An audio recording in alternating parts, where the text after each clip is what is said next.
Hi, and welcome to another edition of the IBD Round Table.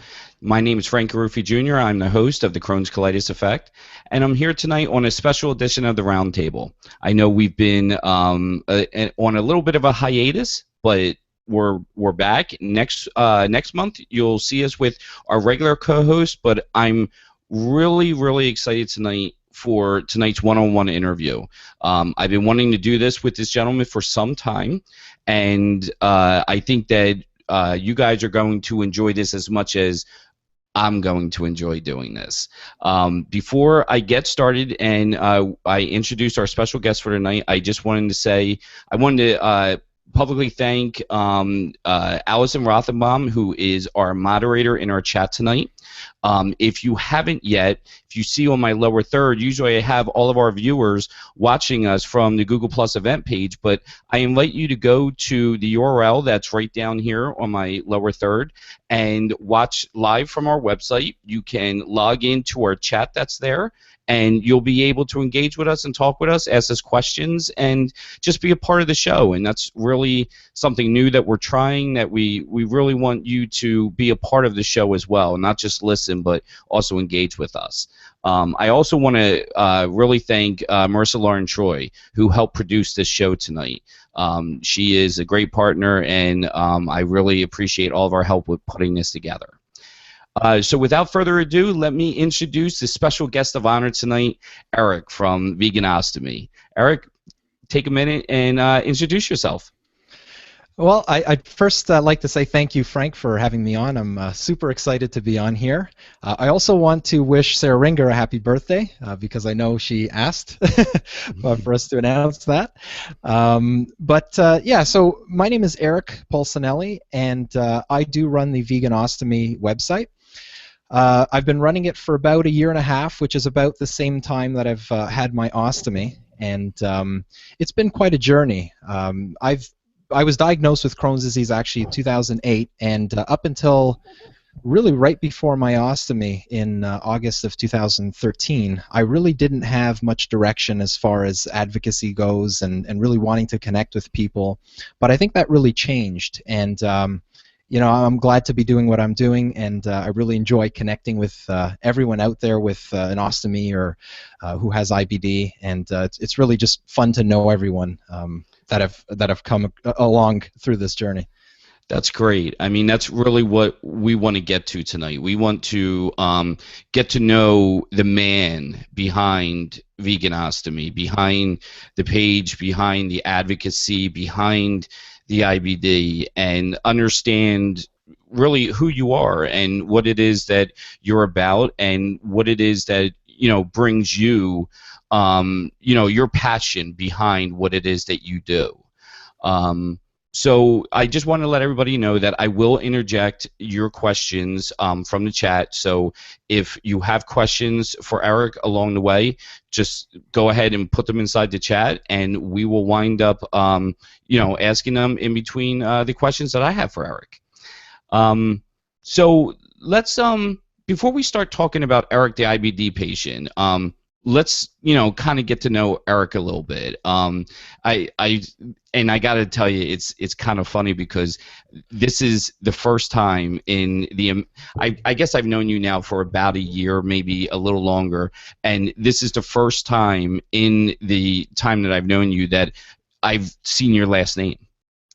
Oh, really? Yeah. Wow. I've been really stealthy then.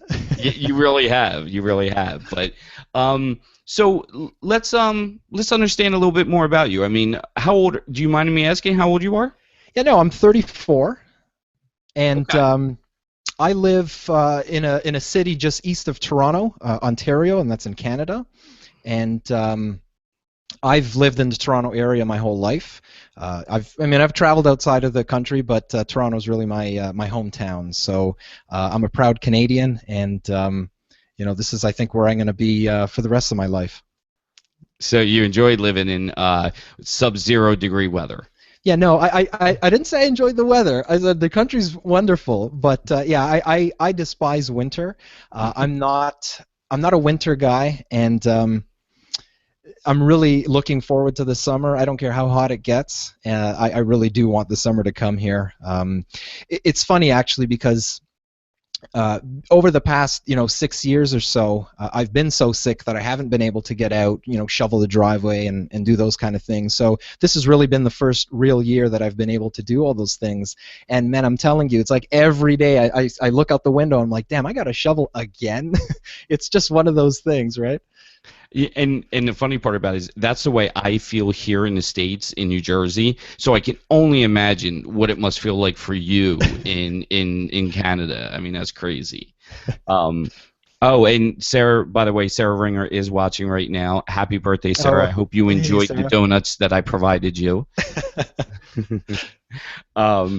So are you an only child? Do you have siblings? Do you come from a big family? I mean, what kind of life did you have, earlier on? Yeah, so I'm actually the firstborn and I have a younger brother. He's not much younger. He's in his mid-20s. And our family is pretty small as far as who's in Canada. My father moved here from Italy when he was, I think, in his late teens. So I've got quite a bit of family still overseas, and we do have some family here. Yeah, so I mean, it's kind of cool to have that connection, but it's unfortunate that we can't have those kind of get-togethers with everybody. But actually, one of the really cool things is the fact that some of them have been getting like Skype and tablets and things like that. We're able to communicate that way once in a while. So we can still stay connected, even though there's quite a distance between us. But yeah, what part of the old country do they hail from?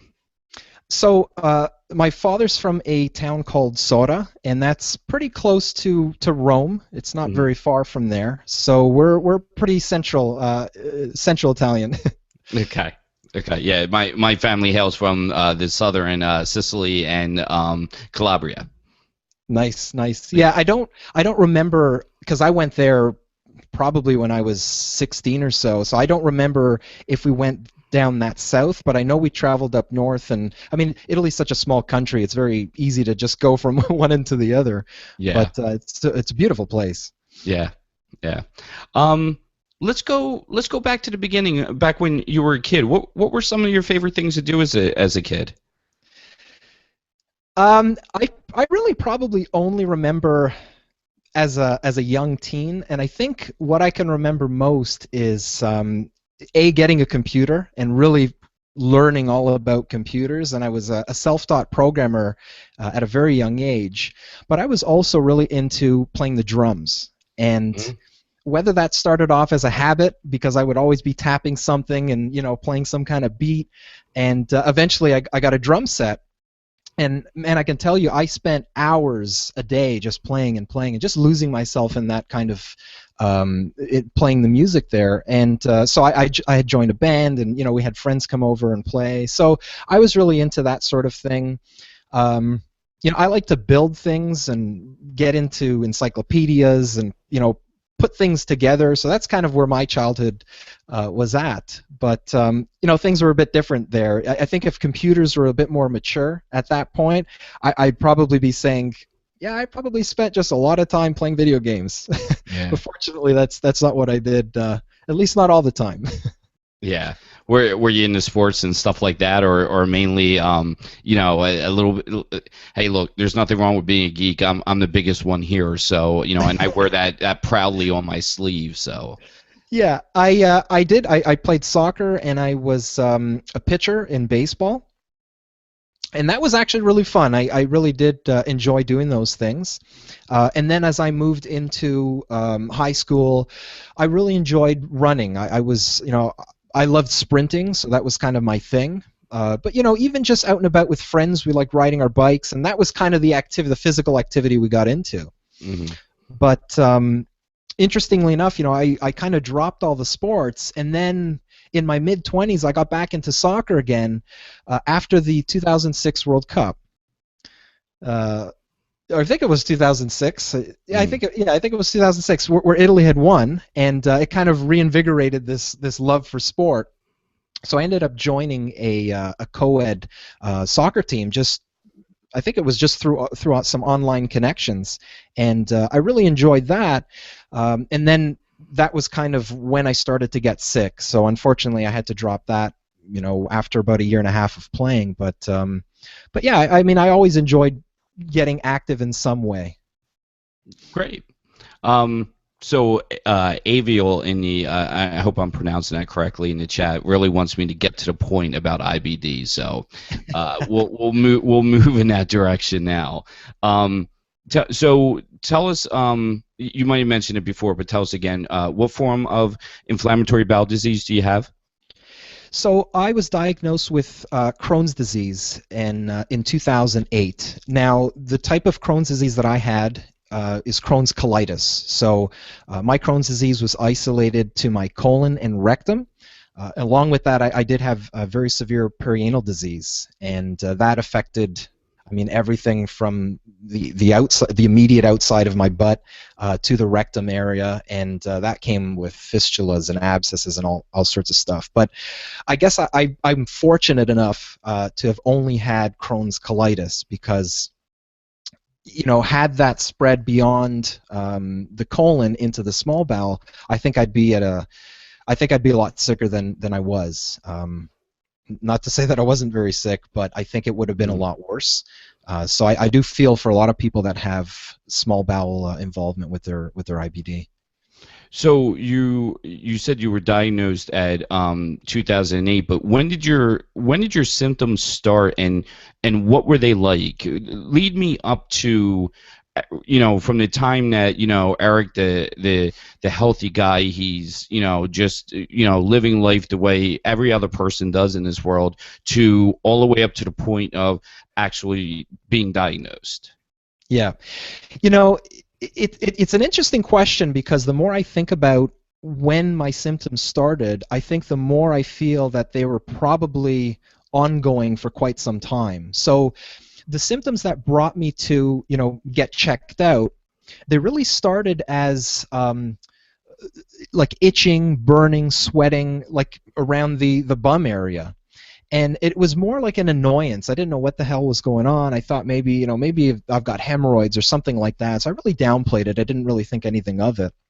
And I actually let that go for quite some time. But it became apparent that I was getting tired quite a bit more often. I was getting fevers often, and I just generally wasn't feeling that good. So at that point, I went to get checked out. I was scoped, and that's when I had the diagnosis. But when I look back, I always had some kind of symptom that to me would have indicated some form of maybe early IBD. So to give you an example, I remember always having sores in the back of my throat, and this is going back like way beyond 10 years. Mm-hmm. And even when I was in high school, I remember having really severe stomach pains, which I just figured were gas pains, right? Because who's going to want to talk about that stuff in high school? So I just kind of downplayed that. And then I always had like IBS type symptoms, where if I had to go out somewhere, I always felt like I needed to go to the bathroom like 2 or 3 times. But then when I was out, I was fine. I was kind of proud at the fact that once I was out of the house, I didn't have to go to the bathroom until I got home. But that initial getting ready to go out, there was always something going on there. So I have a feeling I was probably symptomatic way, way, way before I was diagnosed, but it just never manifested itself to be severe enough for me to care. It was just more like an annoyance. So I can't really pinpoint exactly when symptoms started, but I know they've been ongoing, I think, for a very long time. What was some of the things that your GI did in order to be able to get you diagnosed as Crohn's colitis? Yeah, so the first thing really was a scope. They just wanted to make sure that there was nothing going on, in my bum, because that's kind of where the symptoms were at. Yeah, at the time, I didn't really have digestive problems like I would have been experiencing later on in my disease, but I essentially had a colonoscopy, and at that time, even now when I look at the medical records, I can see that the surgeon had written down that, you know, this pretty much looks like Crohn's disease, and I do believe they biopsied at that point too. But, you know, since then I've had something like 4 colonoscopies, and they've essentially all said the same thing in varying degrees of severity. But it was a colonoscopy that had originally diagnosed me. So here's the part that you know, I make these roundtables and these interviews so that way everybody, regardless whether you know somebody with IBD, if you have IBD, or if you just want to know more about IBD, that you you know, that you get something from this. How much did you know about Crohn's disease or IBD in general prior to being diagnosed with it? I knew absolutely nothing. I didn't even know what Crohn's disease was. Yeah. You know, from my standpoint, I was looking at it again as more like maybe it's hemorrhoids, maybe it's just some kind of, you know, I needed to cleanse my colon or something like that. It was very very much not IBD that I had suspected. So, you know, when I was told by the surgeon at the time that it looked like you have Crohn's disease, I figured, okay, I don't know what that is. So, you know, he had explained it affects the digestive system. Do you have any, you know, problems with that? And I said, no, I don't have any of those symptoms that you're mentioning. So, you know, it upset me, the fact that, you know, I had a diagnosis, but I really didn't know what that meant.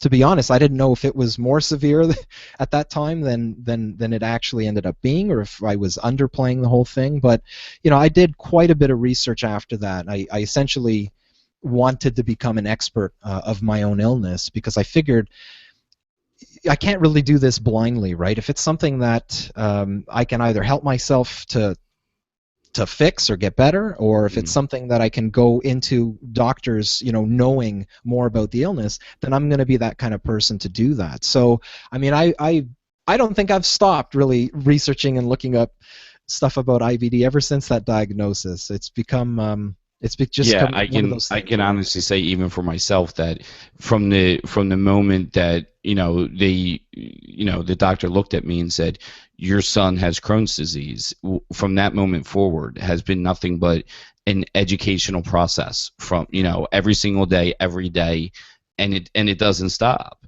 But, you know, that brings up another question. Where did you go to learn about it? I mean, you know, it's not like it's, how do I want to say this?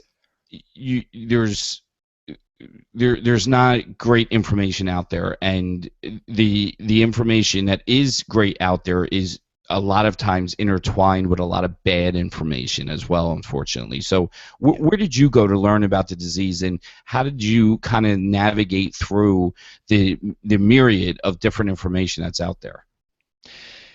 Yeah, so I think everybody at some point points to Google. So I can't really name very specific sites that I would find information on, but I mean, it was just one of those things where you just type in Crohn's disease and you just start hitting links, right? Now, early on in my quest to find out really how to become better, I did run into a few resources that were, you know, and when I look back now, I kind of laugh at it because I know better now. But I found a few resources that, you know, apparently had the cure to Crohn's. It was very easy. You know, this is kind of the layout, and you know, here's a book, and you can go through all the steps and cure your own Crohn's disease. So a lot of my information was coming from, you know, those kind of sources, which really weren't the most reliable, let's say. But you know, it's kind of weird, actually. Once I started getting into support forums early on in my illness, I became very upset by those things because they were very, very negative. Everybody seemed to be having just the worst possible time. And at that point, I don't think I was that sick yet. I would eventually get to that point. But, you know, from my point of view, I'm looking at these people on support forums thinking, like, they must not be doing something right because they're just so sick, and I'm not there. You know, I'm feeling pretty good. But little did I know, my illness was just going to kick my ass hard. So I kind of just let all that stuff go, and I didn't even go onto support forums, to be honest, for quite some time. And I think it kind of really only started up again once I had the prospect of an ostomy come into play. And that's really when I started coming back into looking at support forums and getting on resources online and stuff like that. So there was quite a big void there where I just avoided any kind of social media and that sort of thing related to IBD. Did you find yourself being, one of the things that is common throughout patients with IBD is that we become isolated. We become isolated because it's an embarrassing disease, because people don't get it. They don't understand what it is that we go through, and then when you try to explain it, it sometimes even becomes that much worse that they don't get it. And so, we wind up turning inwards a lot and being reclusive, and then kind of only sticking with our own kind. And I say that in a good way, that we kind of band together. But prior to finding all those groups and people and stuff like that, you wind up turning inwards and just kind of secluding yourself. Did you find yourself doing that as well? I did, yes. I think when I had really started to get really bad in the illness, I don't think Facebook was very mature. I don't think there were a lot of the same social media connections that we have now. Certainly not, the bloggers and things like that we find now. So, I did turn inward. Now I think fortunately, at some point in my initial, shortly after I was diagnosed, I got into like Buddhism, just looking at those kind of meditation and mindfulness and that sort of thing, and I really got into that. I think that helped me tremendously, because it allowed me to, I can't really explain it, but it put me in a different state of mind, I think, to help me cope with some of these things that were happening, and it really helped to change my perspective on life in general. As far as suffering is concerned, it really helped to change my perspective in that. So I think I'm very fortunate to have found that sort of thing. Now, I'm not Buddhist by any means, but I do appreciate some of those teachings, and I think they really helped me early on to set me up in a way that I could cope with what was coming. But that's not to say I coped well. I'll be honest. But that was really where I had really the most support, was just finding ways to cope with myself rather than finding those support systems outside. I know they say never to mix, religion and politics with friends, and you're definitely a friend of mine. But and I don't expect you to go too far into this, but were you a religious person prior to this, and was looking into mindfulism and Buddhism something that Crohn's kind of or IBD kind of brought you to, or was that something that you were kind of about prior to it as well? No, I'll be honest. I'm atheist, and I've probably been atheist for a long time. I was raised Catholic, but the Buddhism wasn't necessarily to study a religion or get into a religion, but some of the figures in there, and one of my heroes, I would say, I find this person extremely influential for me, is a Vietnamese Buddhist monk called Thich Nhat Hanh, and I've probably read at least a dozen of his books, and just some of the lessons that he gives, just on how to live each moment, finding presence in each moment, and how to deal with pain and suffering. I think it really connected with me, but it wasn't really in a spiritual way. I think it seems logical, a lot of the things that they're saying, even though it wasn't like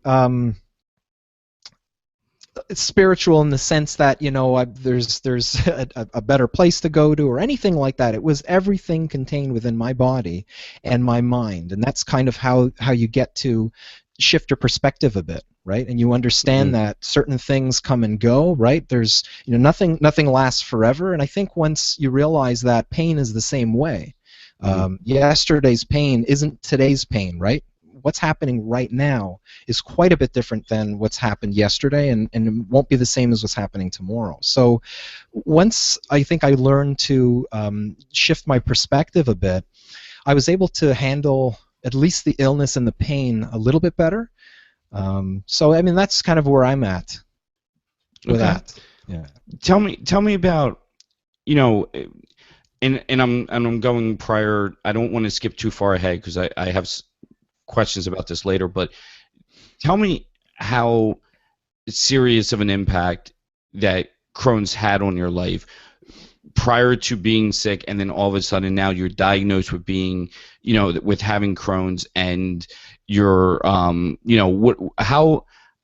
how bad did or how much, I don't want to lead you on that question, but how much did your life change after now all of a sudden being diagnosed with this disease?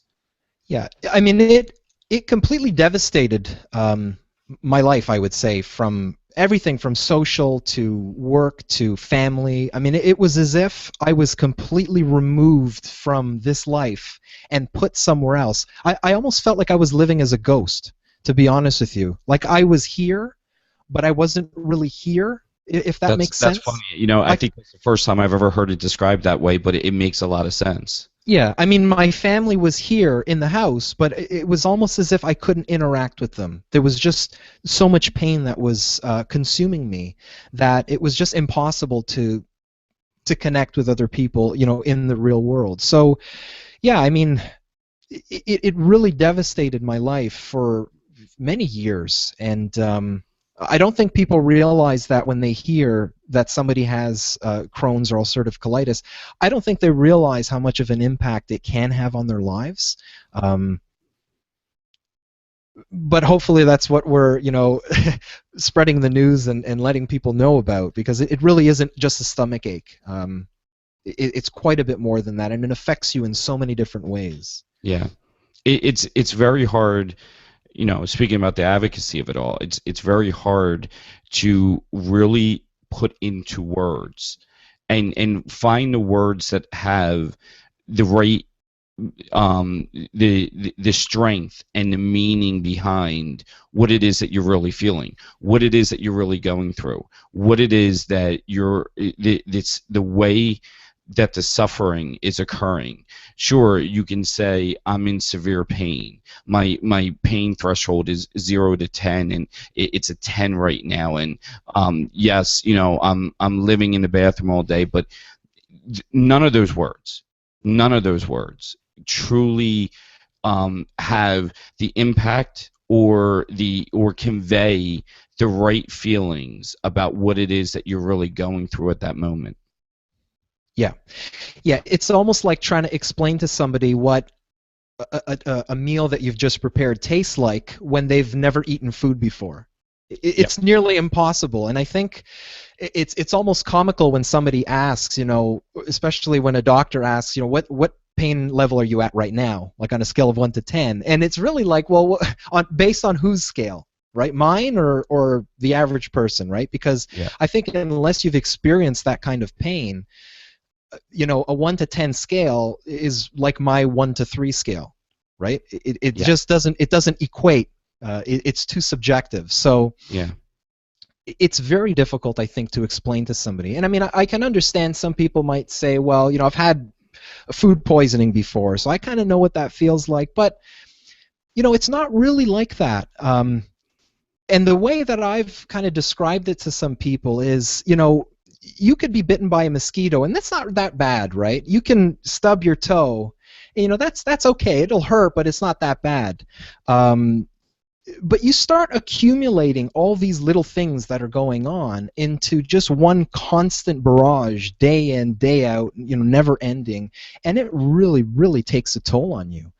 And then you start to add in some of the other variables, like the fact that you can't get proper sleep, the fact that you can't get adequate nutrition, the fact that you can't connect with other people, I mean, it just really starts to drag you down. So there's quite a bit more than just the pain aspect. There's quite a bit more than just some of those symptoms. It's the collective whole that makes things much, much worse, in my opinion.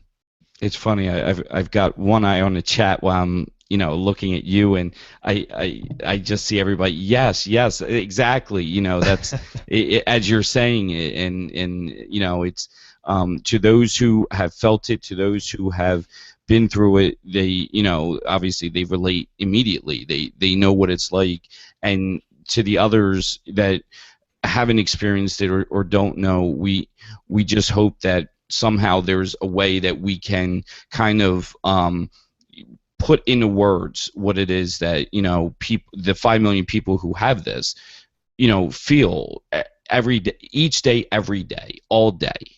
This isn't something that comes and goes. I mean, yes, you do have periods of remission, and yes, if you're lucky to achieve that, by the way, and yes, not every day is the worst day in the world, but yet there are many days that are exactly like that, and it's very hard to really put that into words and in a significant way. Let's talk a bit about your advocacy. I got to tell you, I'll tell a little story real quick. Of course, I have the Crohn's Colitis Effect on Google+, and I'm posting things on there, and all of a sudden, I get this post one day, and it's from this guy, and it says VeganOstomy, and I got to tell you, all of a sudden, in my head, I'm thinking to myself, oh God, I'm like, I can only imagine, what it is I'm about ready to read. I mean, I'm thinking to myself, great, here's a guy who the first thing he's gonna do is tell me, you're eating meat, I can't believe you gave this to yourself, and I thank God that I didn't allow the word vegan in your name to put a stereotype in my head that I didn't that I'm glad I didn't write you off for that, because you are so much more than the word vegan in your name, number one. But let me back up a little bit. Do you remember that when you decided to become an advocate, when you decided to start VeganOstomy.ca, when you decided all the social media sites that you were going to do you remember that moment when you decided to become an advocate? And tell us a little bit about that. I do, yes, I do. So the idea of having to get an ostomy probably came around June of 2013. I believe that's when I had my my colonoscopy, and that's kind of when the doctor had suggested, look, you should really consider this. So I had an appointment scheduled with a surgeon. And within that time, I started looking online, going on YouTube, and just finding out really what this whole ostomy thing is all about. And I started to see how other people were living with an ostomy, and realizing that it's really not that bad. I mean, a lot of these people were getting their life back. There were certain YouTube channels. There was one in particular, a gentleman named Jay, and he has a channel called UC and PSC. And he had an ostomy for a while. Now he has a J pouch. But, he had these videos on there that they just inspired me. There were a few other people on there. One guy's name is Outpatient. He has a channel. And some others that do ostomy-related stuff. And it just dawned on me that if they're giving me this power to move through with this without really feeling too terrible, because I tell you, when I went into that surgery, I was like counting days. I was counting down the days.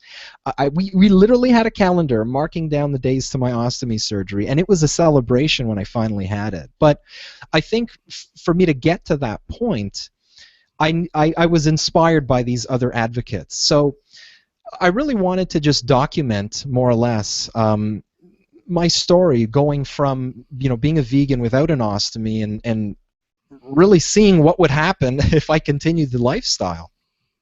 And that was actually something that worried me. I didn't know whether or not I would continue to be someone who would be able to eat exclusively, on a plant-based diet. And I started doing research, and I really wasn't coming up with many resources. So I figured, you know what? Why don't I become that resource? So that's primarily where the advocacy started. Was more as a tool so that if there were other vegans out there who were unfortunate enough to have an illness where they would require a surgery like this, that they would have some place to go to. But I very quickly realized that the information that I'm able to provide, it can be used really by anyone, any ostomate, anyone with IBD. So that's really helped me to expand my reach. I've made so many more friends that way, and I've just really been continuing from that point on, and things have really snowballed into where we're at now. And I really do appreciate all the support that's come along with it. But really, it was the inspiration that I got from other people that propelled me to start doing this type of advocacy. And I thank them a million times over, because that's really where my heart comes from. In order to do this sort of thing, it was from them. It's amazing. We are here as advocates to support the 5 million people worldwide that have this disease. We're here to bring awareness and education to the public and stuff like that. But it's amazing how much the IBD patients of the world give us as well. I mean, they are amazing, and they are my inspiration, to continue doing this, along with my son. I mean, obviously, my son is, my first and foremost inspiration, along with Marissa. But after that, I mean, it's what I get back from everyone else. It's not the praises. It's thank you for helping me through this difficult time. Thank you for being there for me. And these are people that I've never even seen their names before, that I had no idea were even watching something that I did, let alone, wrote or said or something like that. So it truly is amazing what it is that we also get back from what it is that we give. Oh yeah, I mean that's like the fuel that just keeps filling the tank, right? Every time I get a comment saying something like, I've had an ostomy for 15 years and I didn't know this trick, or I didn't know about this product, and it really validates, I think, what I'm doing. I am helping people, and that's really what I want. I don't want anything in return, but to know that these people somewhere are being helped by the information that I'm providing. So, that really does feel good when you get those kind of comments. That's for sure. I think everybody would be happy to know that Sarah Ringer is breaking out in song in the chat, and I mean, I'm just, it's one of the. I'm sorry, it's just funny. So you decided to become an advocate. You decided to start a blog. You decided to start detailing your journey of what you're going through and how you're going through it. Now you've got to come up with a name for it, and obviously you came up with VeganOstomy. Did you question using that name? Being vegan is a huge part of my life, and I wanted it to be clear that if someone was looking for this information, I wanted them to be able to find it. So if there was somebody out there that was looking for information on being a vegan with an ostomy, naturally they would probably write VeganOstomy. So I figured, that was probably going to be the easiest way for people to find me. But I probably have some regrets with using the word vegan in the name of the site, because I know a lot of people are put off by just the word. I think they have these perceptions of what a vegan is, and they're usually negative. And unfortunately, I've had some people that have come back to me saying, look, I'm not interested in all the vegan stuff, and thank you very much. But it's like, no, I'm not trying to sell you on veganism. I want to give you information that could maybe help you with your ostomy or how to manage your illness, and I don't want that to be a barrier. So I started putting little disclaimers saying, look, it may say vegan in the title, but don't let that put you off. I mean, the information is going to be relevant for everyone, regardless. So why let that turn people away from the site? But I do believe it does. That's for sure. Well, my next question was going to be, do you believe having the word vegan in your name is polarizing? But before you answer that, one of the things that I wanted to say is that, just as I said, I was going, when I first saw your first comment on one of my posts, that the thought went through, oh great, here's a guy who's going to judge me for being the carnivore that I am, more chicken, more beef, bring it to me, and it's that I'm going to get lectured here about how I'm doing the wrong things. And one of the things I want to say, and not to make it a puff piece, but that you are very non-judging. You have never once scolded me, for lack of a better term, or have told me that if I just changed my ways that something would be different. And I've never seen you comment that on anybody else or anything like that. So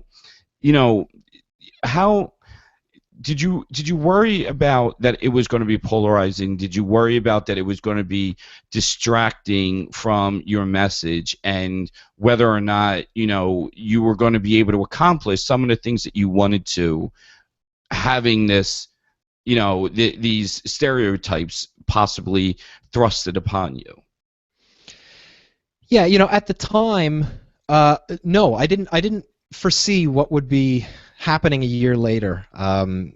So no, I didn't expect anything like that to happen, although I realize that the name vegan and anything really can set you away from a large percentage of the population, but it can also attract a large segment too.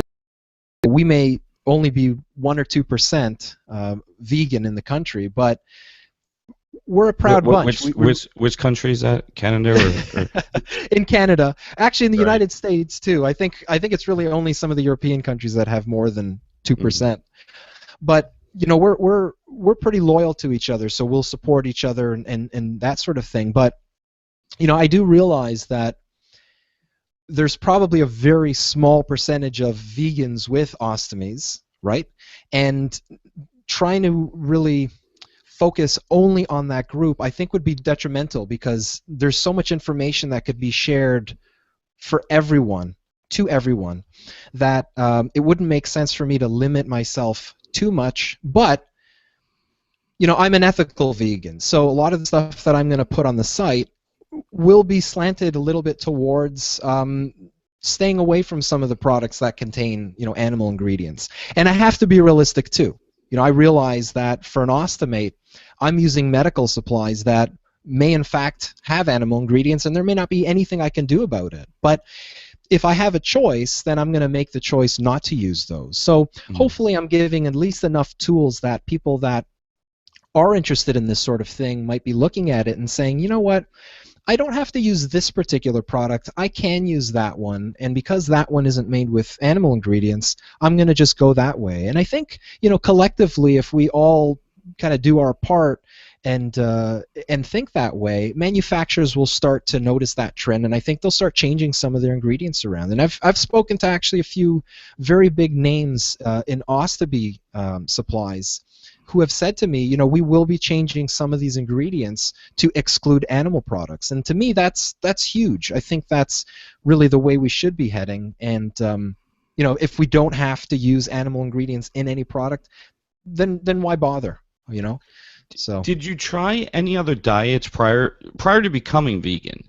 Did you try any other diets? Was the fact that you became vegan, was it? And this is more than one question in one, but you can kind of bring it all together.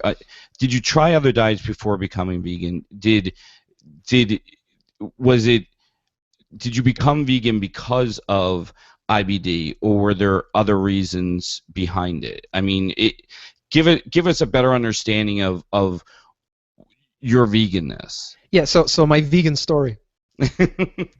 So I became vegan in 2000. So I've been vegan for quite a long time, well before I was diagnosed. And just to recap, you were diagnosed in 2008. So yeah. So I was diagnosed in 2008. I became vegan in 2000. But as I mentioned earlier, just looking back at my history of symptoms and things, it predated even the time that I went vegan.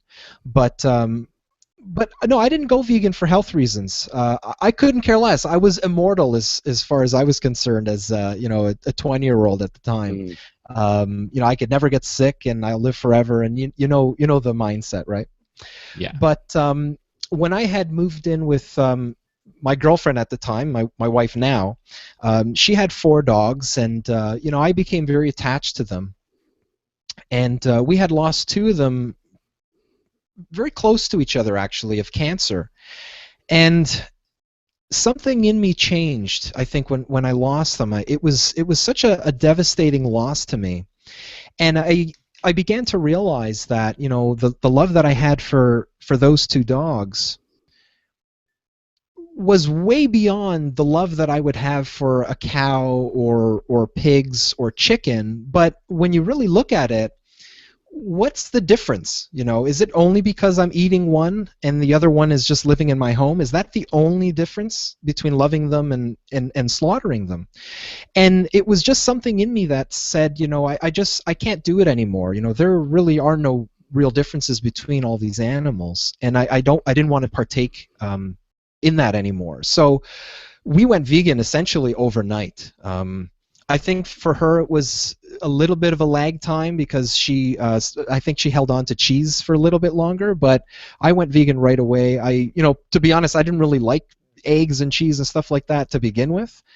Certainly not seafood or anything like that. So to me it wasn't that hard, but that's not to say I had any intention of becoming a vegan or vegetarian at any time before that. That was probably the last thing on my mind. So it did start from, you know, that perspective. And then, you know, as the years went on and, you know, the internet matured a little bit and you're able to see documentaries online and get information, you know, I quickly realized that this is a little bit more than just that. There are obviously health implications, but, you know, there are environmental implications too. And I think when I look at the whole picture, it just reinforces the idea of why I'm vegan. So that's kind of the story on how that all started 15 years ago. Circling back around just real quick to the advocacy, when you started your advocacy, were your family and friends and people that are closest to you, how did they take to your advocacy? Were they happy that you were doing it? Did they not care? Did they have a negative? Was there something negative that they felt about it? I mean, how did in your circle of people did that impact them? Yeah, you know, I'll be honest. So I started the blog in August 2013, and I think it wasn't until June 2014, or actually a few months before that, that I opened up, you know, to my family, that they knew that I was doing the blog. I kind of kept that hidden. But yeah, no, I mean, they love it. I think my parents probably visit the blog more than anyone, so I think most of the hits that I get are probably from my folks. But yeah, there's been a lot of support from everyone. I think people can see the value in what I'm doing, and there's been no negativity at all from that perspective. Okay. Yeah. You know, one part of your advocacy, and that I really like and admire is your product reviews for ostomy appliances and care that come along with it. What made you decide to start doing that? Because that wasn't at first. That's a little bit of a more recent thing, correct? I don't remember when I did the first product review, but I knew that it was something that I wanted to get into because yeah, I'm the type of guy that always likes looking at facts and figures and statistics and reviews and things like that. I'm just into that sort of thing, and I figured, if I'm going to be trying these products on, and I happen to have a blog, why not share my experience about them? So, it's I think the way I do the reviews now are quite a bit more elaborate. I think I put a little more thought into them, but I just wanted to share my experience because when I was looking for products myself, I would look for reviews, and some of the YouTube channels that I was on, that I was looking at, they had product reviews. They had, cool accessories that you would never have known about unless you would have seen these videos. So, I wanted to create content that was giving me, or that was providing the same information that I wanted to get. And that's kind of just how that worked out. So, the reviews are a big part, I think, of the site, but it was just something that I felt, that I probably just wanted to share this kind of stuff because I thought it was cool. So why not just document it and make it into a review? I mean, and you do an awesome job at it. Again, not trying to make a puff piece or anything, but I really enjoy your videos. They are very educational. They're very educational too for people who don't have an ostomy. I mean, I don't have an ostomy, and I've taken something away from every single one of your product reviews that I probably didn't know prior to it. So, it's the one thing I can honestly say is that the videos aren't solely just for ostomates. You can also learn something from them if you're not an ostomate, which I think is really awesome, and you don't find that too much. Yeah, and I hope that I can at least provide some educational value to some of these people that don't have an ostomy, because I really wish I would have taken down or written down some of the questions that I was asking myself before I had my ostomy. I didn't really document that because I would have loved to have known what I was thinking back then, because what I try to focus on now is really getting back to the basics, the 101s, and if you really don't have any idea about how certain products work or what they're for, hopefully some of these videos or blog posts will explain a little bit about that, because there seems to be a lot of misinformation. I wouldn't say misinformation. I think there's a lack of education that patients have, and I'm shocked actually when I see that there are ostomates who leave hospital without knowing how to change their appliance, without knowing what certain accessories or supplies do, that they're sent home with. So that, to me, it's kind of like, well, why don't they know those things? So at least if I could provide some information for those new ostomates, or ostomates that have, had their stoma for a while, but they're maybe not familiar on some of the newer products that are out there, then I'm more than happy to give that information. That kind of brings me to my next question, is that, some ostomates, they find a product that they like and that it works for them, and then they stick with it. Would you agree that it's difficult for many ostomates to entertain the idea of trying something new or changing up what is essentially become their routine? Yeah. Oh, yeah. No, I'm almost certain that there are some people that will stick with their appliance for decades and not want to change it. But, there's another group of people that they've never found a product that really works for them. And because there's so many different types of products, you may not be happy with one component, to your whole appliance.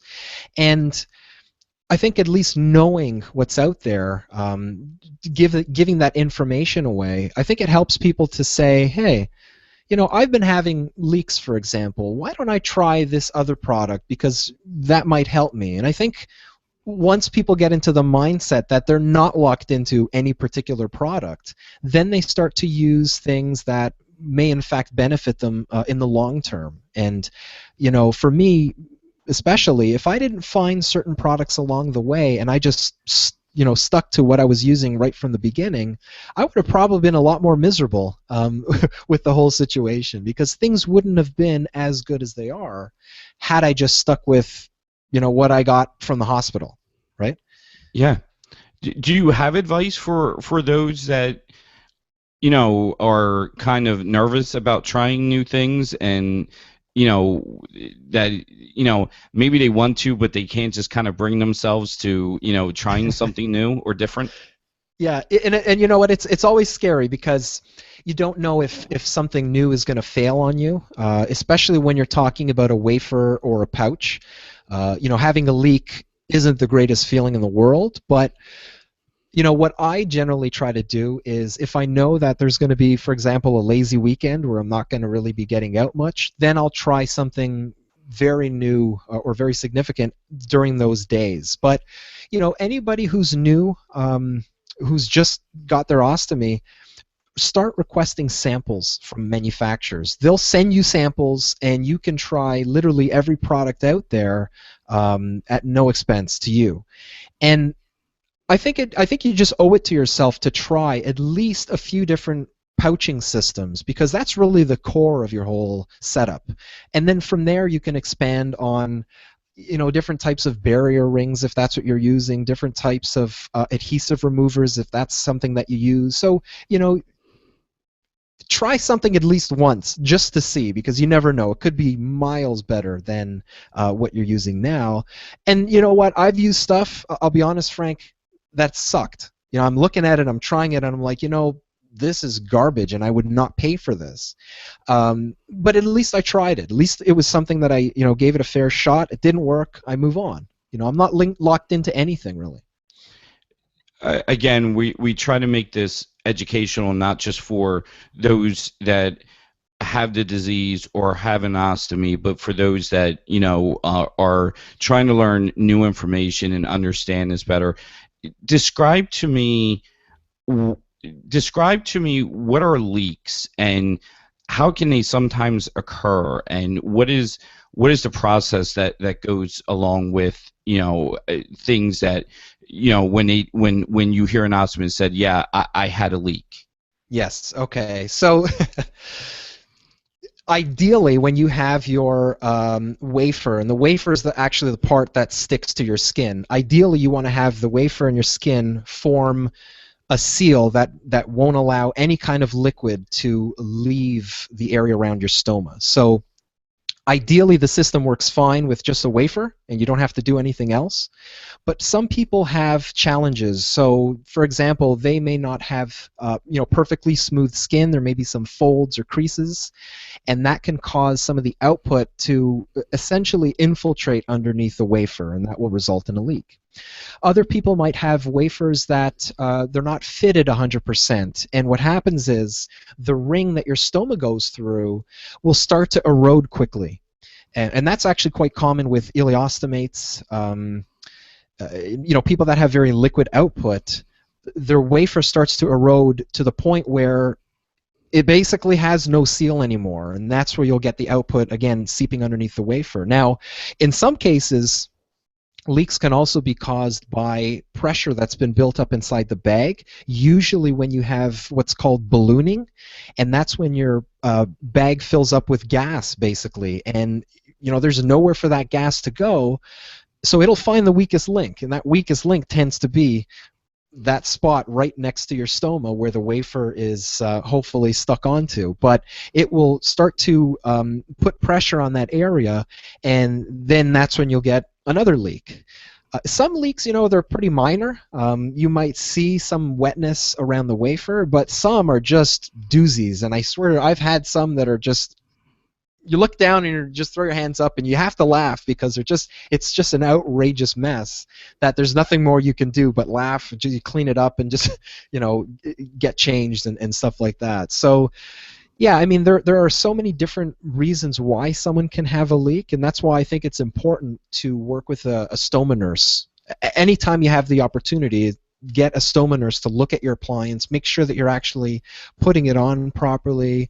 There might be a step that you're adding in there that may be unnecessary, and that could be causing your wafer perhaps not to stick as well, and that'll develop into a leak or some other problem. So it might not necessarily be that the appliance itself is defective or not good, but it could also be something that he or she might be doing that could cause it as well.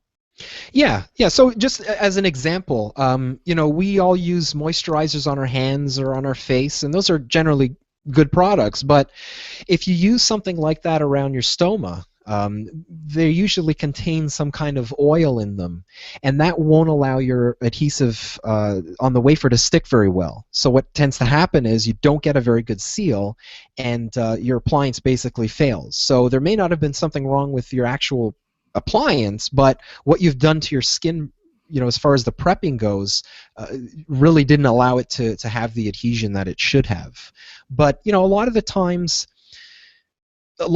it could just be body shape. I know when I had fresh scars from surgery, it was pretty difficult to keep my wafer, stuck on 100%, and I had a lot of challenges with that. So, really, there's so many variables when it comes to getting a proper seal on there that if you can't troubleshoot yourself, really have a stoma nurse look at it, and usually they'll find out what the problem is pretty quick, and then hopefully you'll be able to learn how to do things better and fix whatever the problem is before they turn into a leak. Great. One of the questions from the chat is, do ostomy appliances change with technology and or medical advancements?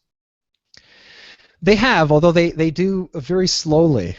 So some of the changes that I've seen, at least in the short time that I've been in Ostomate, are advancements to the filters on these pouches, and some people prefer not to wear a filter, whether or not it's because gas isn't a problem for them, or whether or not the filters just suck. But filters have been changing. There's quite a few different designs nowadays. There's different materials that are being used, but also the adhesives themselves. There are newer compounds that are being used. Some that are more flexible, some that are meant to last a bit longer. So we do see some advancements with ostomy supplies, but I don't think there's one perfect supply. There's not one perfect appliance that everyone will agree is 100% fail safe and just works for everyone. So that's really where everyone wants to get to at some point. But I'm sure we can all pick and choose components of different products that we like and combine them to make the perfect ostomy appliance. But that just isn't happening. But technology is moving ahead slowly. Another question from the chat is, can filters cause more leakages? That's been this person's experience. Yeah, so some people get leaks through their filter, and that's not fun. And what I find is that some of the filters that are more like a sponge, those tend to be very problematic.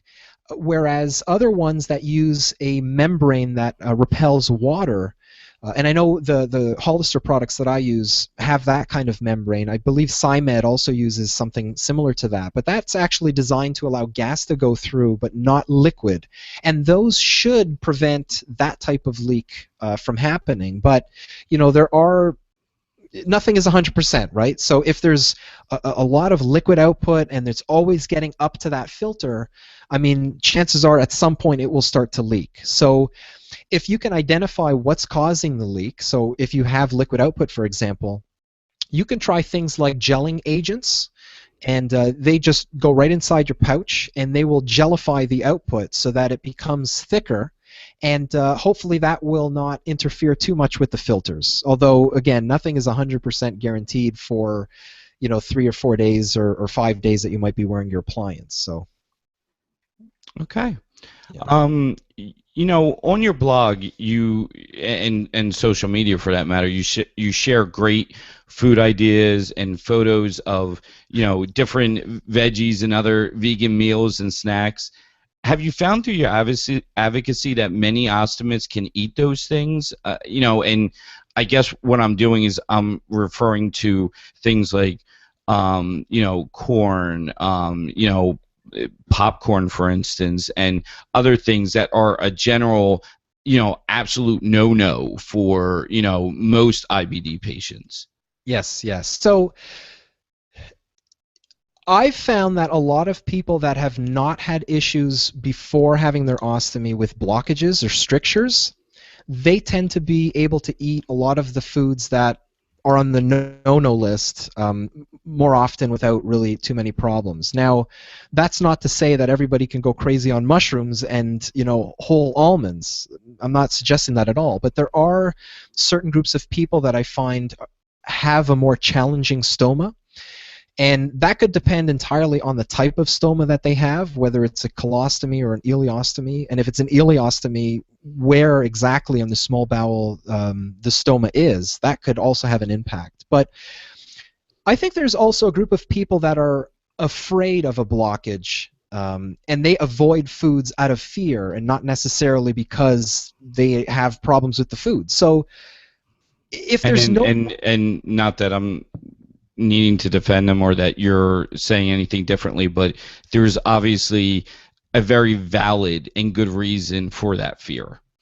Absolutely, absolutely. So, and I think it's more important when you've just come out of surgery, because for ileostomates, our stomas are very swollen out of surgery, and it takes about 6 weeks for the stoma to shrink down to a more stabilized size.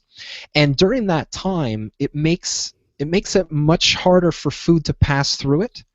And I remember at least a month after my surgery, anytime there was any kind of output, I could feel that output, and it wasn't a very good feeling. So I would imagine if I just threw down, a lot of raw vegetables and skins and whole mushrooms and things like that, I would have been in trouble. But I really did take it slow, and now, I can eat essentially anything, and it doesn't cause me any issues. I don't feel when there's output. I have it pretty easy, but I know there are other people that have experienced the same thing, where, eventually they learn how to prepare their food in a way that really eliminates the chance of a blockage. They chew their food, which is always a good thing, and some people do select or omit foods out of their diet. A lot of people have problems with corn, but you know what? I think everybody has a problem with corn, right? Even when we had a colon and an anus and all that stuff, corn was always in there in the toilet bowl. It just doesn't digest. I'm the first person that says I don't have IBD, and yet corn and me just aren't friends at all, So I don't, it isn't just pertaining to IBD people. Exactly. So you have to be cautious, but I'm of the mindset that I don't want to exclude certain healthy foods out of my diet out of a fear. So if it is something that I'm not sure, how my ostomy will react to, I'll take it really slow. If it's something that I can peel, I'll peel it. If it's something that I can cook, I'll cook it. I eat a lot of beans and legumes and lentils and that sort of thing, but I tend to eat the ones that are in cans because I find that they're a lot softer. So if I were to cook, for example, kidney beans that were dried and then reconstituted and then cooked, I find that they're a lot harder to digest. They're not as soft. They're much more fibrous, and that could become a potential problem if that's something that I'm eating day in, day out, all the time. So, I'm selective as far as how I eat, but I don't really exclude foods out of a fear. I always experiment with stuff. I always make sure that, is this going to be a problem for me? And, the really cool thing with an ostomy is you can see within, 3 or 4 hours exactly what happens to your food. And if I notice any kind of chunks in there, I'll modify how I eat it the next time. Mushrooms are a big thing that, I love, but I'll be honest, they don't digest well. So I really have to be very, very deliberate when I'm eating mushrooms to make sure that I'm chewing, make sure that everything is being broken down in my mouth before it even hits my, the rest of the digestive system. So that's kind of how I play the game.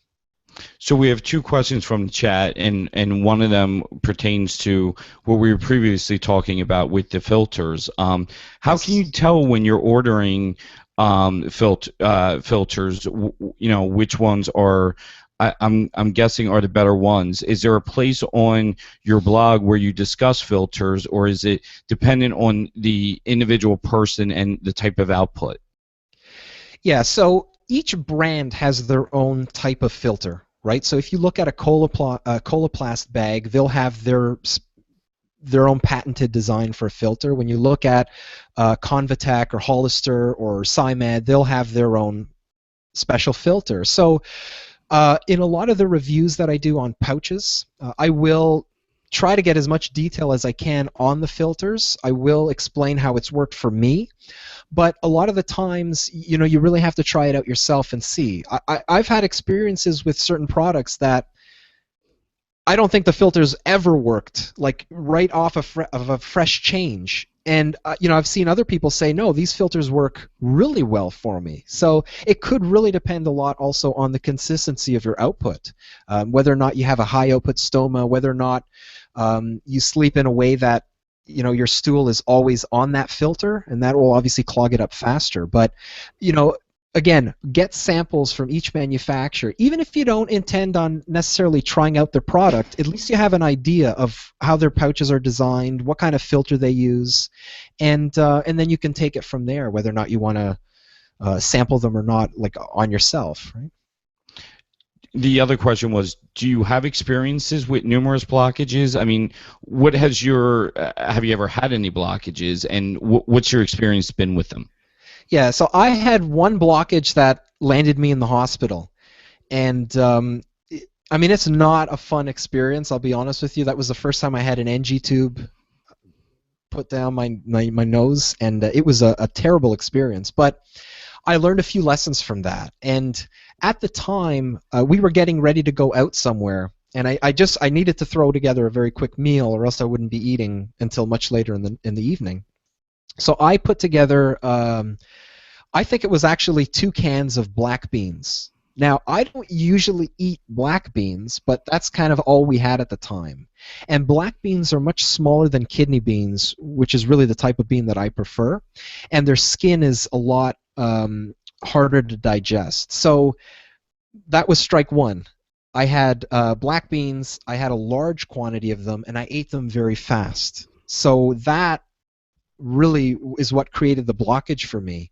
But I mean, they were all just very, very silly things that I was doing at the time, not chewing well, eating fast, eating a large quantity of a food that is pretty difficult to digest, and that landed me in the hospital. But I've had other times where I can feel that there's a bit more pressure in getting any of the output out, and I'll be more cautious, and I'll try to use some of the techniques that we tend to do, either with drinking warm water or sometimes prune juice, depending if there's any output coming out. You don't want to start taking like a laxative or any kind of food that creates a laxative effect if there's no output coming out, like if you truly have a blockage.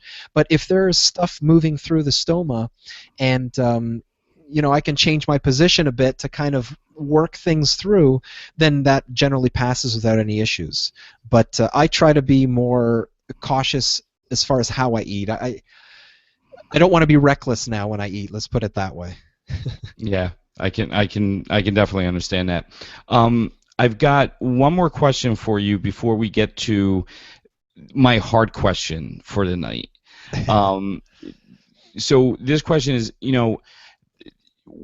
what is your advice? What is your what is your advice to those who are possibly heading down the road of needing an ostomy? I mean, it can be a terrifying experience and thought to somebody who is really, at the end of the rope. The meds have not worked. Their colon is, for lack of a better term, shredded, and there's really nowhere else to go. What is your advice to those that are scared, not sure, putting it off? How do you how do you go through that process, and what is your advice to them? Yeah. So yeah, I mean that's a pretty legitimate question, because I think we all have that fear. Anytime surgery is brought on the table,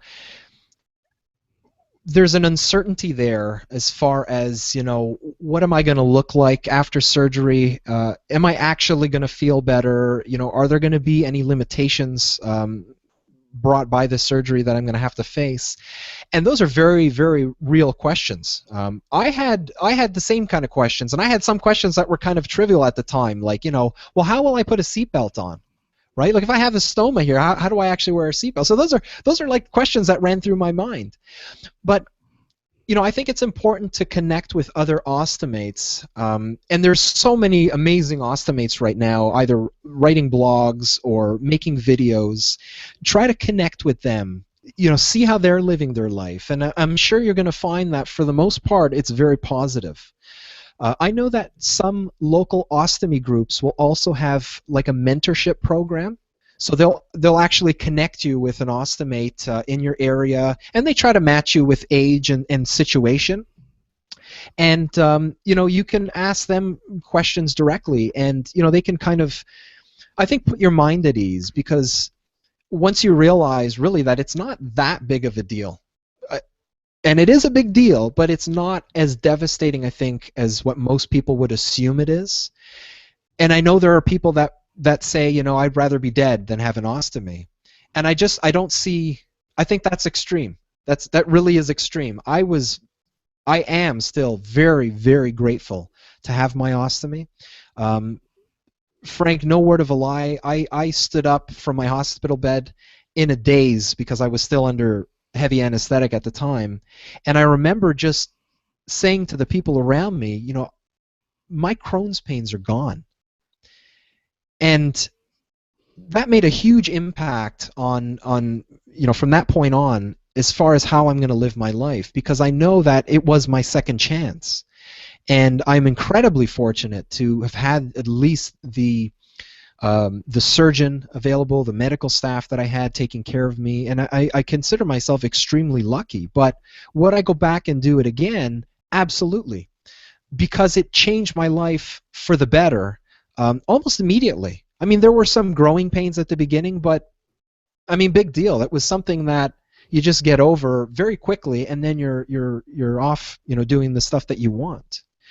And I think it was actually within about 5 weeks of having my ostomy, I went on like a 5K hike with my wife for our anniversary. And prior to the surgery, I mean, I had to be wheeled around in a wheelchair. I couldn't walk upstairs because I was so weak and sick. I remember, like, literally the day leading up to the surgery, I was in the bathroom at the hotel room like all night. It was just an intolerable life. But having the surgery made the difference for me. And, it may not be 100% for everyone, but I know a lot of people who have had nothing but positive things to say about their ostomy. A question that we just got in from Twitter is, are you able to eat raw vegetables? Yes, and I eat them in very large quantities. One of the things that I really missed when I was sick was salads, and I try to make it a point to eat salad as often as I can. And I enjoy, I mean, the snacks that I generally eat throughout the day are usually fruit, raw fruit, or vegetables. But I do have large salads. I routinely have vegetables, whether cooked or raw. It doesn't make a difference to me. I just make sure that I chew them well, and I don't go overboard. Although I have been known to go overboard. I try not to go overboard. Is there... Now, I need to go back for a minute to, especially for those people who might be tuning in late, your form of IBD, it's Crohn's colitis. Not to be confused with saying that you have both Crohn's and ulcerative colitis, because no one can have Crohn's and ulcerative colitis. It means that your Crohn's was located in your large bowel, in your colon. What it is that you can eat and how you can eat it. Speaking, from the point of everything that we discussed tonight with you being vegan, eating raw foods and or raw veggies and salads and stuff like that. Do you believe that that is more because of the type of Crohn's that you have, Crohn's colitis, and do you think that someone with Crohn's Crohn's disease that affects the entire GI tract would be able to do something as similar as you, or is it because of the way that you the type of Crohn's that you have that you're able to do these things where others might not? Yeah, so that's a very good question. I don't have experience with small bowel Crohn's disease, so I don't know how it would affect someone like that. But I have spoken with other people who are either eating plant-based diets or consider themselves vegan in every other aspect. And I think if that's something that you want to consider, and I know it's a concern, especially if you've got an inflamed bowel, is getting that much fibrous foods through your system. I think if that's where you're at, I would really want you to connect to a dietitian and have them set out a plan for you to get in some maybe lower fiber foods that are still healthy and plant-based, and I think that's totally doable. I mean, there's always a way to get in nutrients. You don't have to be eating raw salads all the time, right? There are other ways to get those. And I think that if you work with somebody that knows the nutrition inside and out, you can come up with a plan that would allow you to do that safely. And I think that's the key, is to do it safely. Just because it's a healthy food going in doesn't necessarily mean it's going to be healthy for you as it passes through your system, right? So you have to make sure that you're doing things, as far as your body will allow it to. So I think if there's any kind of active inflammation, you're probably going to have more challenges, and you probably have to be far more restrictive as far as what you're eating. But even then, I think there are still options, whether it be juicing, whether it be smoothies, whether it be even those green powder drinks. Stuff like that will still get in a lot of those vital vitamins and minerals and phytochemicals that you would get from plants, but not necessarily through eating raw fruits and vegetables. I think when you can get to that point, then you can certainly do that slowly. But there are still foods that you can get that are kind of on the lower fiber side that are still going to be fairly healthy and plant-based. Great. I kind of warned you ahead of time that I was going to put you on a hot seat just a little bit. First of all, I highly recommend that everybody go and visit VeganOstomy.ca. And I'm going to refer to your About section, where you do a great job of chronicling how IBD came into your life, the experiences that you had, medications, treatments, and leading up to the point where you got your ostomy. But one of the things that you mentioned in your blog is that since the biologic Remicade comes from mouse DNA, that you refused that treatment. Given how few treatment options there are available for IBD, what was going through your mind when you made that decision? Yeah, I did. I did make that decision primarily based on the fact that Remicade is partly using mouse DNA. Now, at the time, I think I was kind of afraid to go with any biologic. So if there was an excuse that I could use, then I would probably have used it. And to me, I'm sorry, I don't mean to interrupt you, but I mean, and I will back you up on that. I mean, if you look at my blog, the biggest decision of my life was having to decide to put my son on a biologic. And that is not something, if somebody tells me that they, that it was no big deal for them to make that decision, I'd have to scratch my head and think twice, because regardless of what biologic you're talking about, these are powerful medications. And not only are they powerful medications, they come with the possibility of huge side effects, along with the possibility of other leading towards other things happening to you. So it's never to be taken lightly to begin with. With that being said, I'm sorry to interrupt you, but go ahead. Yeah. No, that's fine. And that's exactly the kind of thoughts that run through your mind when your doctor suggests, why don't we try biologics? But I was in the state of mind that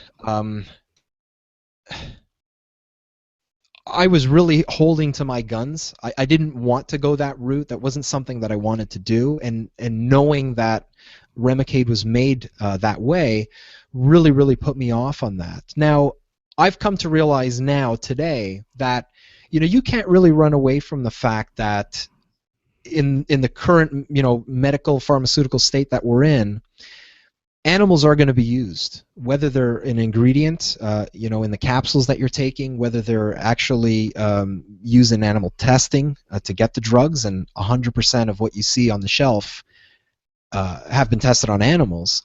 It's one of those things where, it's an unfortunate reality. I'm not going to say to someone, you shouldn't take that medication because it may have, gelatin in the capsules. If you have to take the medication to stay alive, take the medication, right? But I would still strongly advocate, I think, moving forward, that a lot of these companies look for alternatives to how they test their products or how they manufacture their products. One of the benefits for me, at least because I was on Humira, was the fact that it's fully synthetic. But I still have to acknowledge the fact that I'm sure there are other components perhaps in the Humira that were of animal origin. I still have to acknowledge the fact that at some point they were tested on animals. And that unfortunately that becomes a reality. And the same thing with ostomy supplies. There are some ostomy supplies that I've used in the past and that I may still continue to use that have animal ingredients in them. And really the reasoning for using those is that if I can't find a viable alternative, then what do? Just shit all over myself, right? What am I supposed to do? So, I mean, I have to be flexible in how I live my life. And for, as far as I can go, I will not use animal products, and I won't support the use of animal products. But I also have to be realistic in acknowledging the fact that there are so many products made using animal ingredients that I just can't run away from those, right? I can hopefully work to changing how those products are made, changing the way people think about those products, perhaps to find alternatives. And then, as a consumer, that's one of the things that we have the power to do.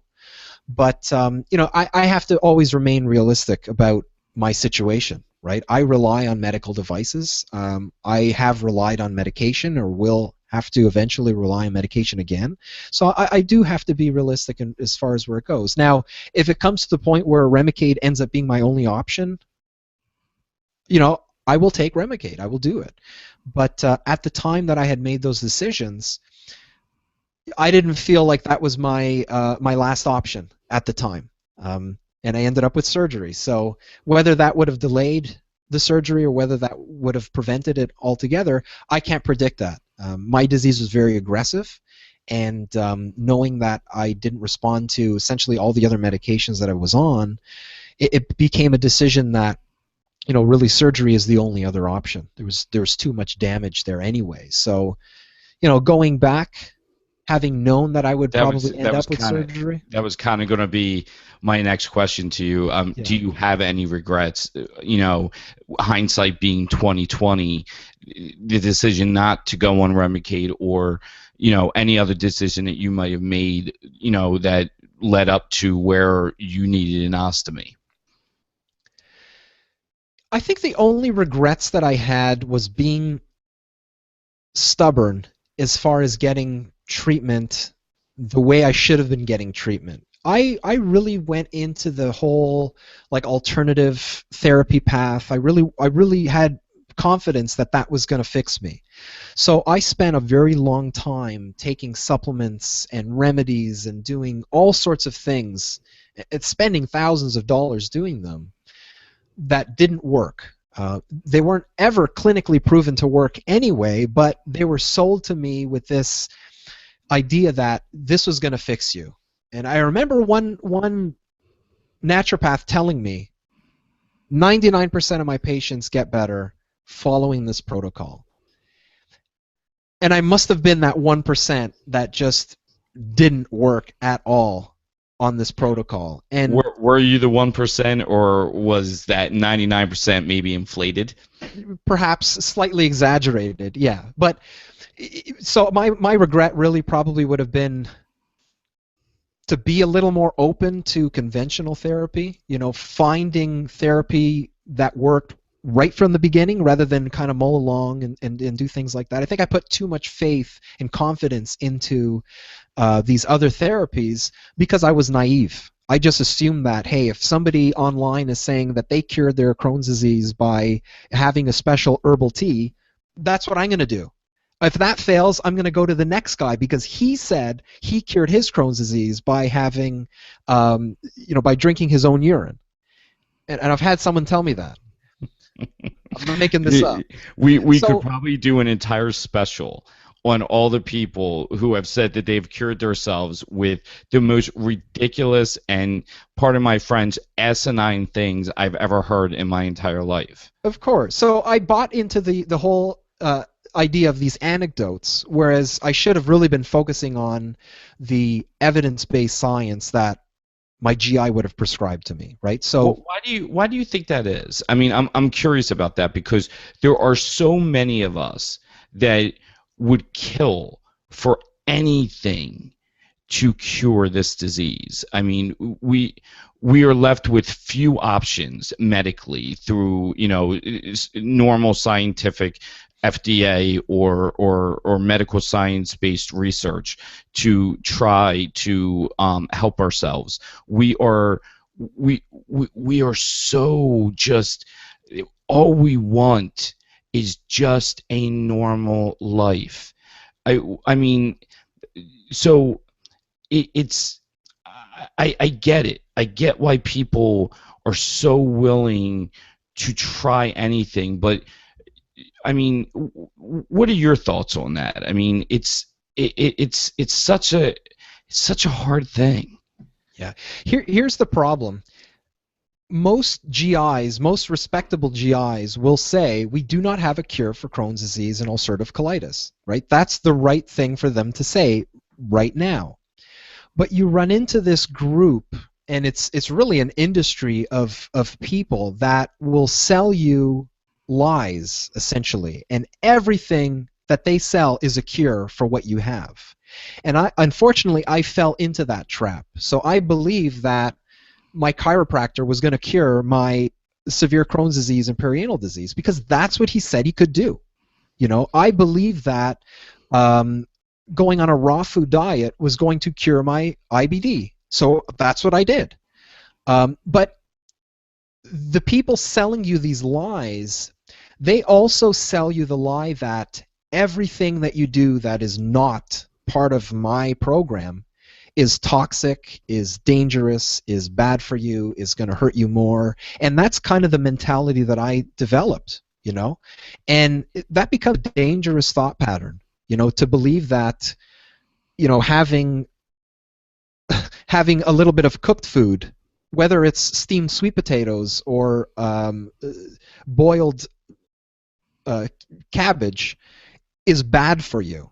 And that was the mindset that I fell into, unfortunately. So as soon as anybody would mention medication, well, medication is the biggest poison you could possibly put in your body. So that really was a barrier for me to move past the point of seeking really the right help that I needed.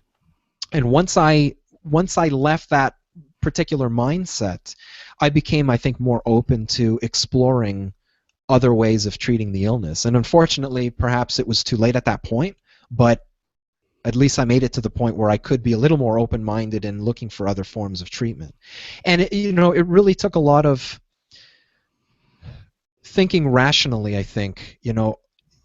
Is what these people, whatever these people are telling me about their cures, are they really cures? Are these just anecdotes? What's going on here? So I started really to look into studies. I started looking into the science behind some of these supposed cures, and then what real medication can do for us. And that's kind of where I realized that, yeah, they really are just selling lies. And I had to leave that. But I still truly believe that there is benefit to treating the body in a holistic sense, right? You can't just take medication and expect your health to be perfect again, right? You have to focus on diet. Obviously, is a big component. You have to focus on reducing stress. You have to focus on getting the right medication that you need to control your inflammation. You have to focus on so many components. It's not just this tincture that some guy is selling that's going to fix you. You have to look at it in a broader sense. And that's kind of where I learned to, I think, take things to the next level as far as taking care of myself holistically and not just focusing on little components that people were trying to sell me the idea that would fix me, Do you think that they were that they were wrong for suggesting to you that they could cure you of this disease by having a spinal readjustment, by taking these herbal things? I mean, did they do you an injustice, and were they wrong? Yes, I think for the ones that have said, yeah, we will cure you, I think that was fraudulent. I mean, they should not have been saying that. There was no evidence to suggest that they could cure me or anyone else. And I understand they have testimonials on their website from John Smith and Jane Doe, but that's really not true science, right? That's not evidence. And I find that a lot now when I look at supplement manufacturers, when I look at these certain claims, a lot of them are extremely misleading. And you have to really take a step back and ignore the promise and just start looking at the facts. Can they provide real evidence? Was there a clinical trial for their supplement to say, yes, out of a group of 1,000 people, 80% got better? That's kind of the evidence that I want to see. But what they're selling you is, they're really trying to play on the desperation of being sick and just wanting to find anything that'll work. And if anything comes in the form of a shake that I can make with a $30 powder, then that's what I'm going to do, right?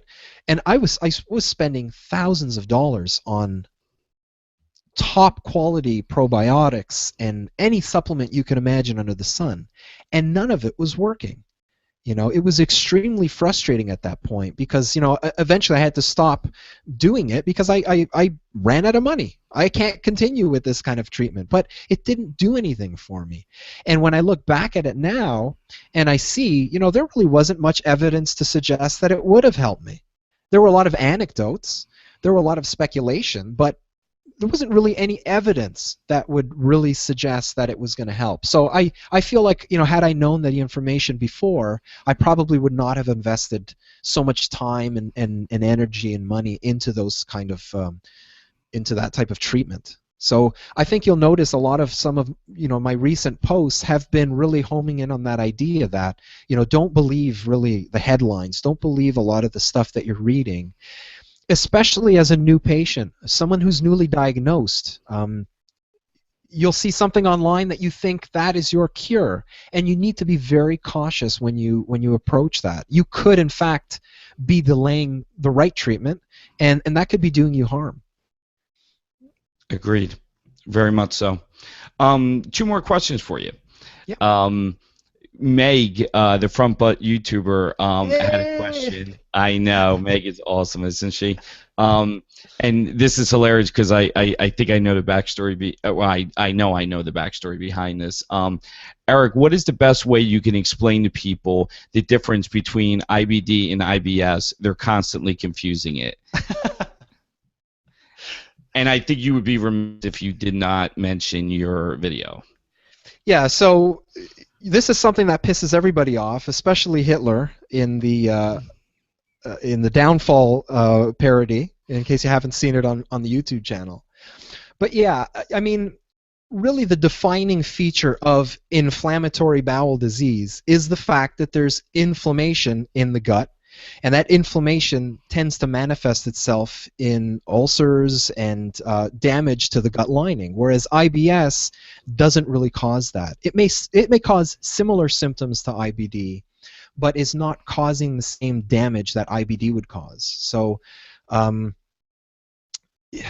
we have the unfortunate, it's very unfortunate that the acronyms are so similar, but they really are not close to the same illness. And people, I hope, would understand that, but I think it just perpetuates a lot in the media when they mistake IBD with IBS and vice versa. That doesn't help, obviously. But yeah, it's the inflammation that's really the key here. It is, and the way I like to explain it is that IBS is a syndrome, where IBD is a disease. IBD is an autoimmune disease for which there is no cure for, whereas IBS can be controlled and managed by lifestyle, eating choices, etc. So there is a world of difference between the two, and they should never ever be confused. Although the acronyms are close to being the same, they are nowhere near being lived the same way. Nowhere near. Yeah, that's right. Okay. So last question for you for tonight. We've been at this for a while now. So last question is a two-parter. Okay. The question is, what is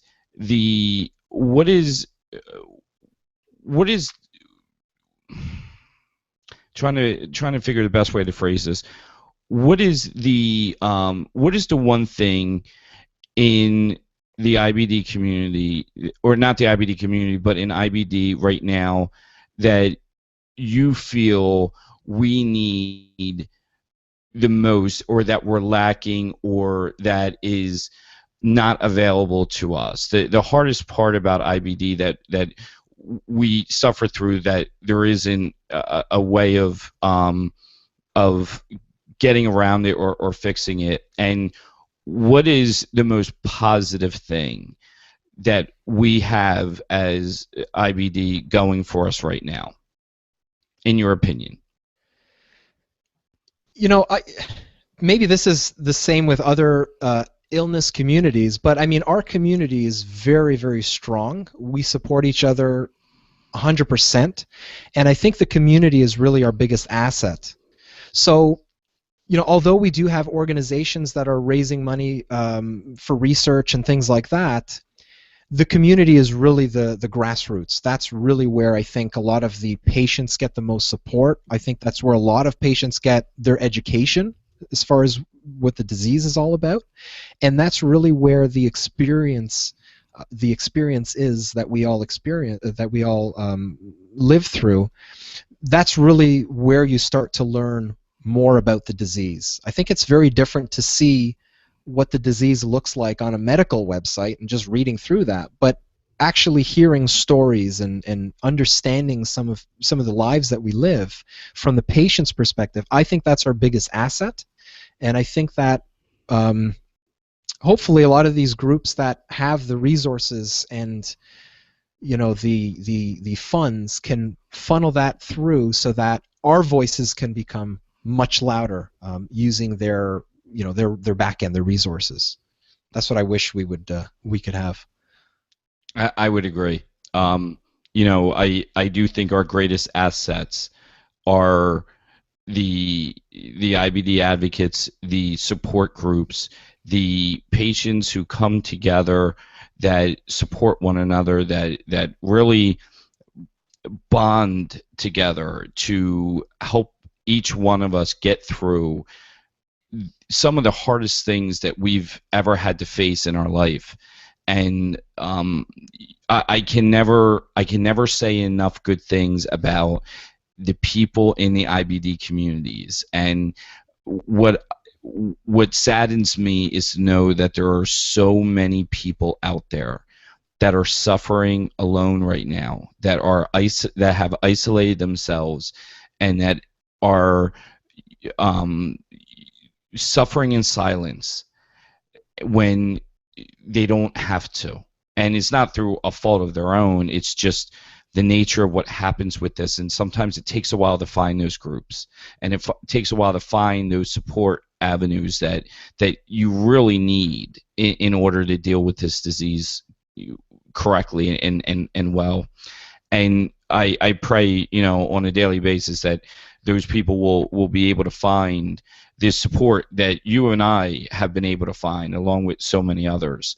I'm thankful for, this might sound like a puff piece again, I'm thankful for the people that are in the chat right now. I mean, these men and women who are in there right now are just some of the greatest people that I've ever met before, and I've been fortunate enough to meet some of them online. I've been fortunate enough to meet some of them in person. I've been fortunate enough to talk and comment with them, and just absolutely amazing individuals and people who I just can't begin to say enough good things about. And I think the thing that we lack the most in this community, and not in the community, I'm sorry, I think the thing that IBD lacks the most is the right kind of awareness and the reach of that awareness. I think that you and I and Marissa and Sarah and all the other people who are advocating and are just so passionate about it and work 24/7 to make this, to make the lives of people better. We do so much, but we're also limited in the things that we can do because of time and money and the disease. Remember, 99.9% of the people who are, raising this awareness are also dealing with this disease every single day too. So they're not only having to overcome their disease, but then try to advocate on top of it. And it would be great if we had a way of being able to get that message out even more to the general public and really make IBD a household name. I really, honestly, truly believe that knowledge is power, and we will start to see the lives of people who suffer with this even more if we can bring that awareness and knowledge and that level of education that much higher.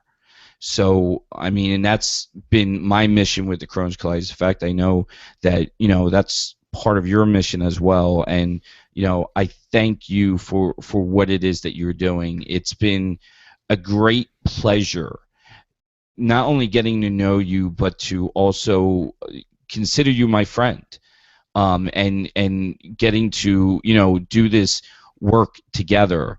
On both Google Plus and other social media avenues, and that while we work hard together, we also work great independently. And that our mission is one of pure hearts, pure minds, and just trying to make the world a better place. So I thank you as well for what it is that you're doing, for not only for my son and for the love of my life, Marissa, who also suffers with it, but for all the other people in this world who are dealing with it as well.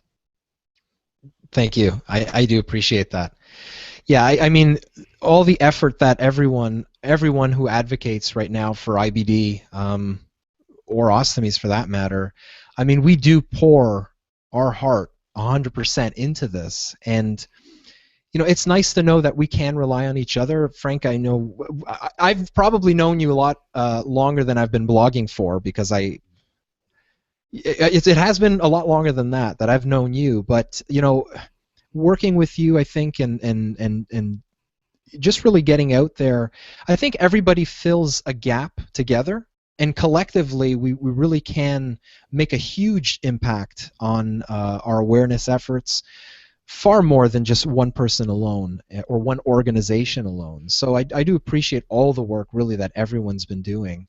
And everyone has their own strength, which is really cool to see. Everyone has their own perspective that they put forward. And I enjoy really being a part of that. Yeah, seriously. I mean, the way Marissa just and I'll get off this soapbox in a minute, but the way Marissa just blogs and pours her heart and soul out into these blog posts, chronicling what it is that she goes through every single day, and the way you do it, the way you know.